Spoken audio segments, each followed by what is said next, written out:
Living in Iceland can sometimes feel like living inside a refrigerator. But why? Let's compare. Inside a fridge, it's cold, silent, and everything is neatly organized. In Iceland, the same applies. Most of the year is chilly or even freezing. But here's the difference. A fridge is just a cold box, while Iceland is nature's greatest theater. A fridge has one plain light, but in Iceland, the northern lights paint the sky with green, purple, and red. A fridge keeps frozen food. Iceland has hot springs, lava fields, and active volcanoes bubbling with life. And what about silence?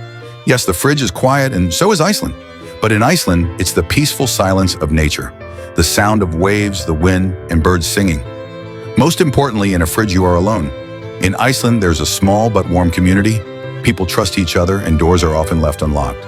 So the conclusion? Iceland may be cold, but it's breathtaking, peaceful, and unforgettable. Living in a fridge? Well, that's just boring. If you had the choice, which would you pick? The frozen loneliness of a fridge or the magical cold of Iceland?